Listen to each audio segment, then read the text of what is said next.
So, when you win like that on Saturday, I guess the preparation is easier for a game like this, or is it hard still to get the detail you want because of the lack of time? I think it's exactly the same.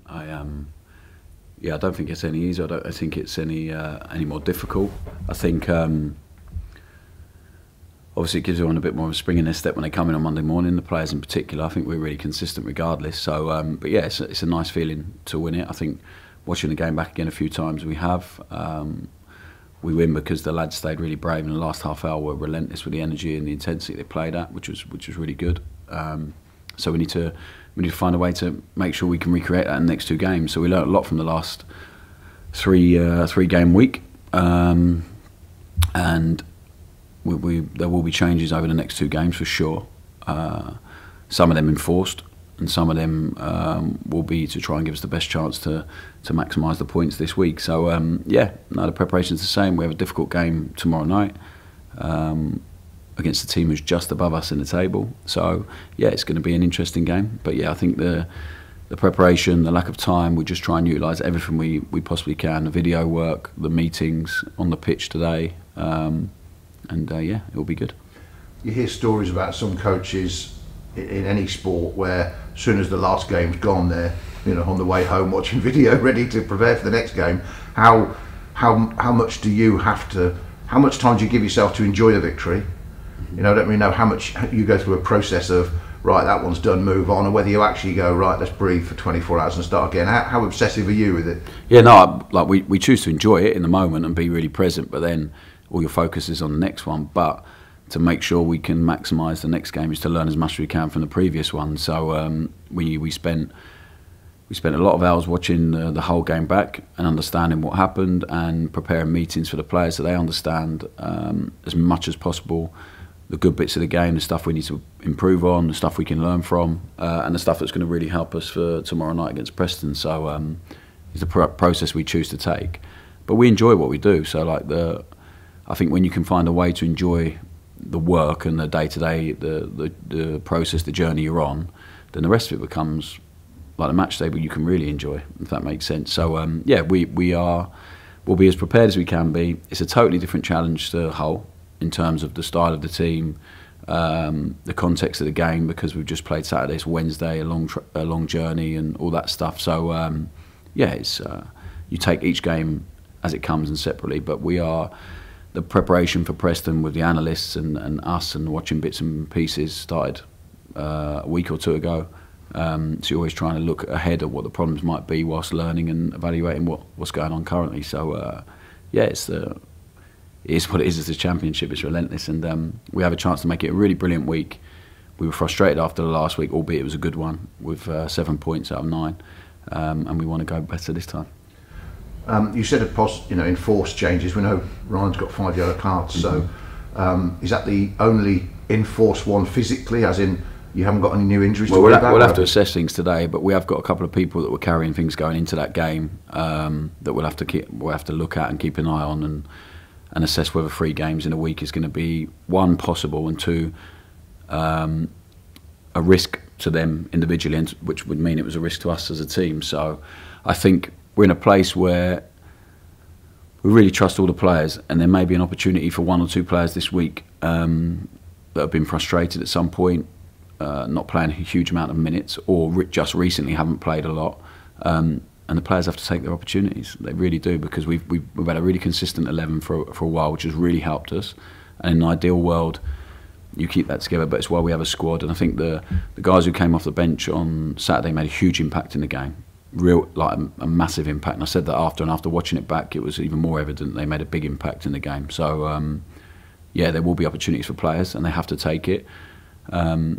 And then I'm sure there'll be more changes again for Saturday. That consistency, you roughly a month ago were sort of bemoaning the fact you couldn't pick a consistent team. You've been able to. How much difference has that made? Yeah, it's made a big difference. And as I said, in an ideal world, you keep that, but it's not ideal. And the schedule and the fixture schedule, especially after international break, isn't conducive to that, and it is not.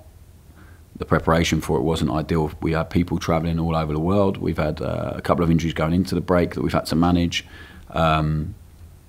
So yeah, we just manage it as well as we can. And as I said, we have a brilliant squad here, a really talented squad. We really trust them all. And now some of them are going to have to take to the pitch and really show what they've got and really step up and put pressure on the guys who have been in the team consistently recently. How much of a debate is it to keep Kyle or move him and fill in with James or Mason, say, because you move 2 positions rather than 1 then? How hard is that? Because it's something we always discuss when the team news comes out, if Kyle's on the left. Yeah, I think firstly Kyle can play anywhere. I genuinely think that. So the only position I probably wouldn't play him for us is centre half. But he can play right, left, he can play right midfield, left midfield, centre midfield. I generally think he could probably play number 10 for us. He's that good a footballer. But he's having huge impact in the game in the position he's in. So do we think he can be as impactful on the other side of the pitch? It's a discussion we're having with him and the other players that are contending for his place.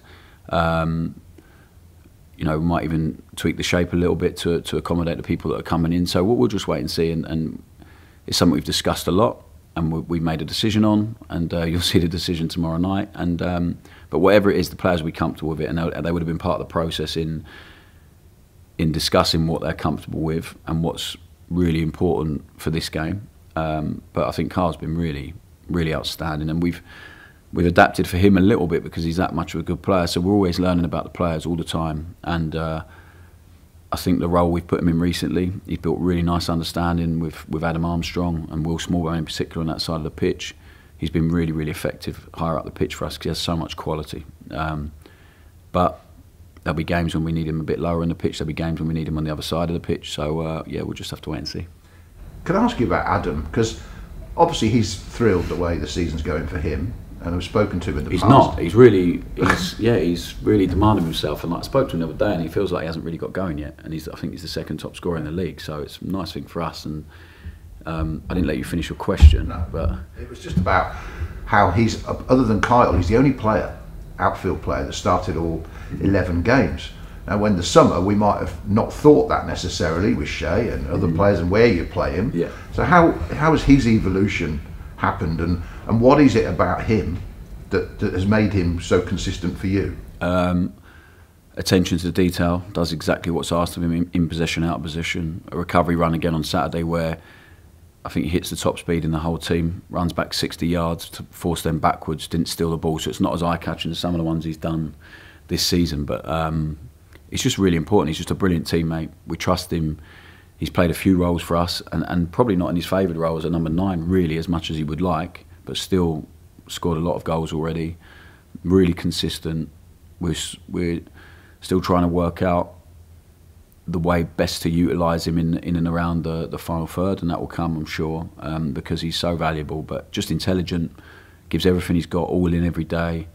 Brilliant character, wants to learn, will give feedback, positive or negative to us as well, which is good. He's really demanding of us and challenging in a really positive way.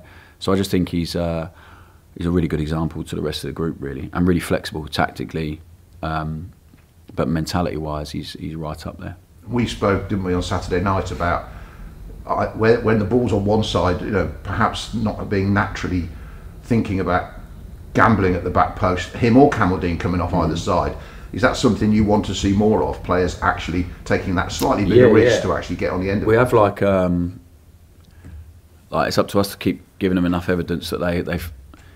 It's been frustrating for us. Too many balls in the last 4 games have flashed across goal. So like we haven't scored as many goals as we should. So our expected goals is quite a bit higher than what the amount of goals we've actually scored. And with the talent we possess in the final third, is a bit of a frustration. So we definitely need to add more goals in and around the box for the wingers. I was really pleased for Ryan Fraser because we worked a lot on it during the week, attacking the box, and Sam Mendoza and Shea Adams keep the defenders away by running to goal, which doesn't happen enough. People sort of maybe try and score the perfect goal, sometimes wait for a cutback and that, but you need to give yourself up a lot in the final third. You need to sacrifice yourself a little bit, and then you run enough times, eventually the ball's going to fall to you as well in that position. So it's up to us to convince them. I'm sure we will.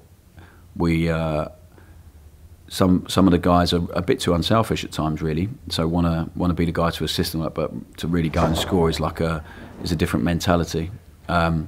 We probably need to inform the media team we're going to do the press conference, the medical team. So yeah, I think that will come. It's always been like the last bit to come for us, that final third, because if you don't build up properly and you don't get there in a good order and a good structure, you don't give the guys at the top end of the pitch an opportunity to really go and show what they've got. And I think the last 4 or 5 games they really have. So Campbell Dean's looked really threatening. Carl Walker-Peters the same. Adam feels like he should have had a couple more goals. Carlos the same. It's not a natural position for him, so he finds himself in the box a lot. But probably frustrated when he sees the clips after. He sees it really clearly. But that's like instinct. You know, the more you feel it, the more you get there, the more it becomes instinctual, and you start doing it. So it's always been the last bit to come in the process for us. But I've really started seeing signs of it in the last few games. How many chances we've created, we look really threatening. The guys really understand and working together and building relationships together, and we have to just keep building. And just on Preston, you said it's going to be a very different challenge. So what do we expect from a Ryan Lowe side? Well, they're a very physical team. Good athleticism, out of possession, really organised. In possession, we'll get it forward a bit quicker than Hull did in terms of the build-up, and they're really good at what they do. That's why they're up where they are in the league. So, yeah, it'll be a tough challenge. It'll be a totally different challenge, and that's the beauty of the Championship. I think every challenge is so different. So we will be prepared for it. Obviously, we've played against them a few times over the last couple of years, and they're benefiting from continuity and consistency in what they do, the management team and building the squad around what they do. And yeah, so it is a tough game for sure, but it's one that I think we can be really excited about after the weekend. And as I said, there will be one where a couple of players get opportunities, and they really need to take them. Thank you.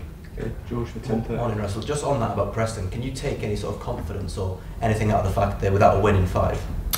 No, I just don't think it matters. Honestly, I don't. Like, we were going to Middlesbrough and everyone was talking about them not winning and all that stuff, and look what they've done since then. The same as us. We had 4 games we didn't get any points from, and then we've gone and after that taken 10 points from 12. So I think the Championship it can happen. It is what it is. Don't see any sign of like disappointment or lack of effort in their performances, and I'm sure they'll be frustrated, and that actually can make a team a lot more dangerous at times. So, and they're still sitting in a really nice league position. So I think it will. I just don't think, like when you put games into context based purely on results, I think it can be really dangerous. We look at performance and say actually they probably could have got a few more points than they have done over the last 4 or 5 games.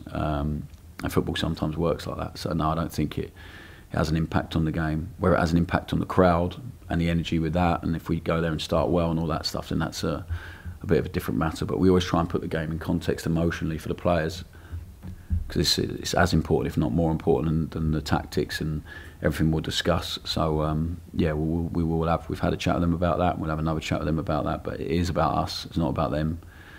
And I mean that in the most respectful way. It's about us and what we can go and do, and try and impose ourselves and our game plan on the game. And if we do that, I'm confident we'll be all right. Speaking of supporters, we saw the role they sort of played in the late winner at Hull. How important are they going to be again going up to Preston? Yeah, they were amazing on Saturday, and I understand the difficulty some had in getting there afterwards, after speaking to a few of them outside by the bus and stuff like that. So yeah, really grateful. That was not easy to get to. And the energy they gave the team in the second half in particular was fantastic. So yeah, I was really pleased everyone got to have that moment in the end, and I really enjoyed the way the team celebrated with them. Really starting to see the team grow in that sense as well, of just being all in and giving everything to the supporters and them getting everything back. It's been really nice, the connection that they're starting to build, and also the players on the bench. So like Carlos was really disappointed to come off the pitch. I think that was really obvious for everyone, and I'm really not.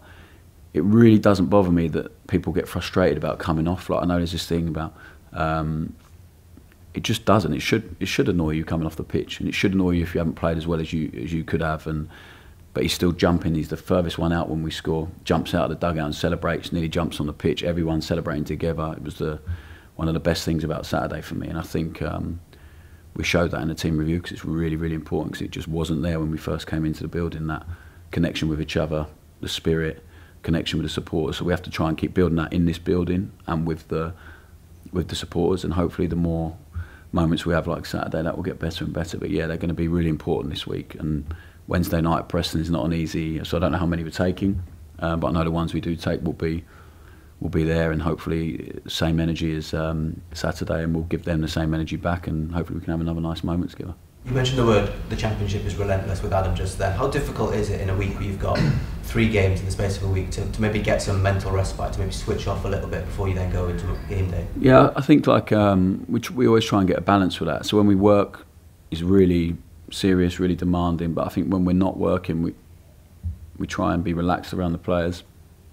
It's having played fairly recently, myself and Gilly, not that recently, both of us, but recent enough to understand how they feel, like mentally, physically.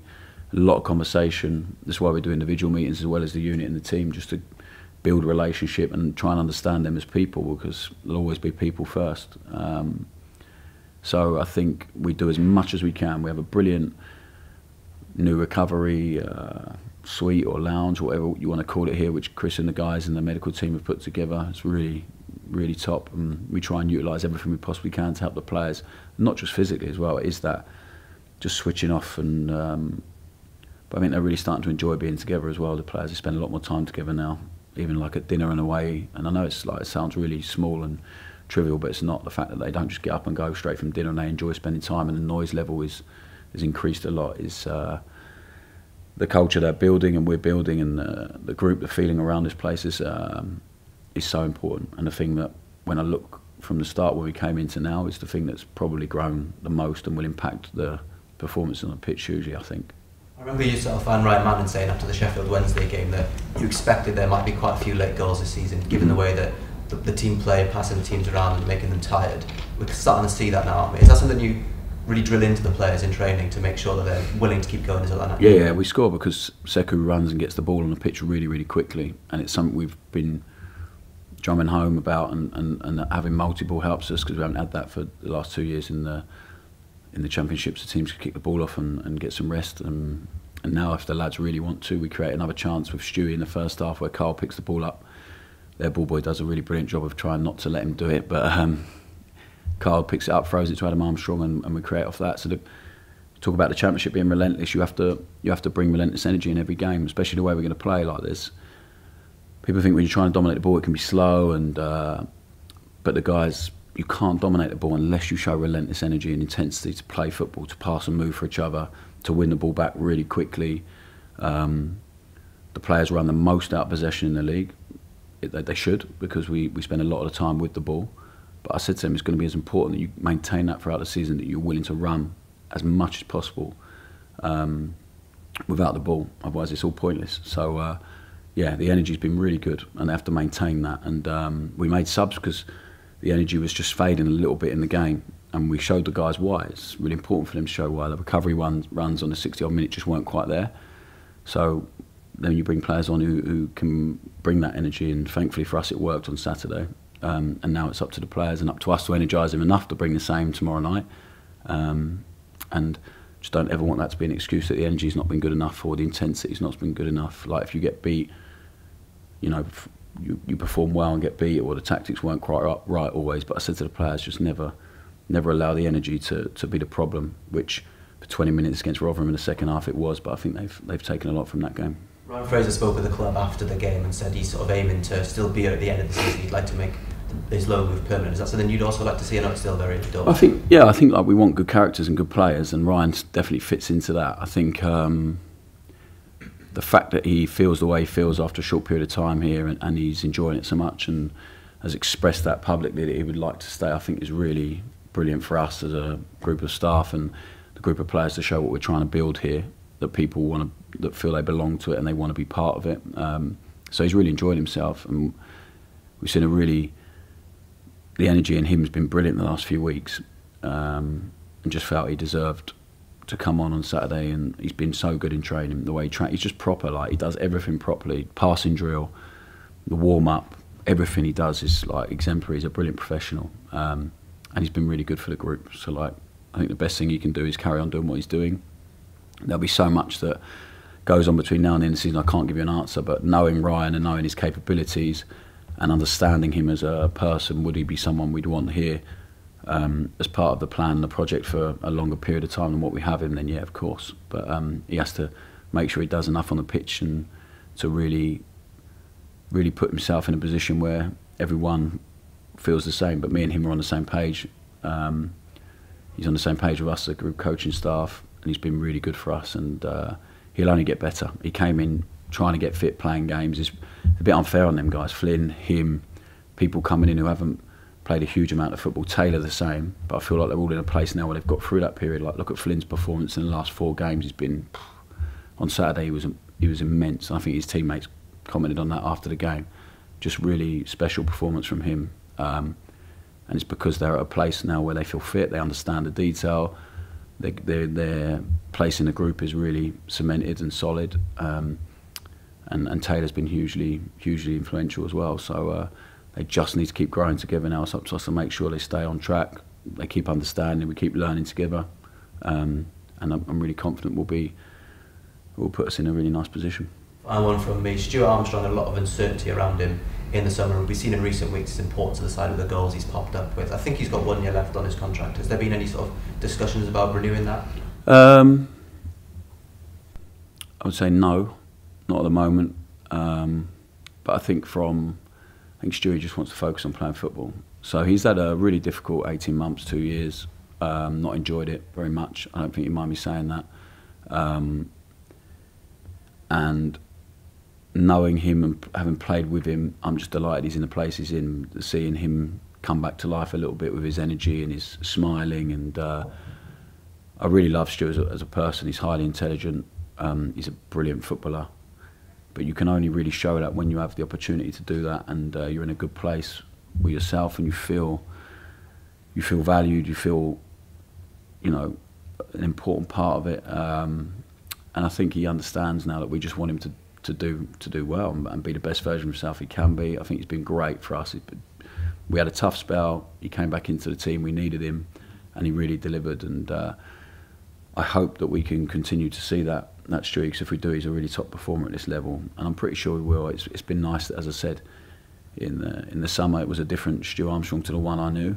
And football has a way of doing that to people and affecting your energy, and so it was really sad for me to see that he felt like that about football after a difficult period of time, and now he's starting to enjoy himself again. And as I said, the energy's there and the smile's back, and it's been nice. It's been nice to see. And now it's the guy I remember at the start when he was early on in his journey, first got in the Scotland squad, and the enthusiasm, the energy he had, and we're seeing that back now. So that's really brilliant. It's up to us and him to keep him in that place where he can really contribute, because he's a brilliant footballer, really brilliant footballer, and a brilliant guy. So hopefully we can keep it that way. But in terms of long-term future and all that stuff, I think he just wants to concentrate on playing football, and he's all in with us now, being really present, just focusing day to day. And I think that's all we can ever ask of them, and the rest will take care of itself.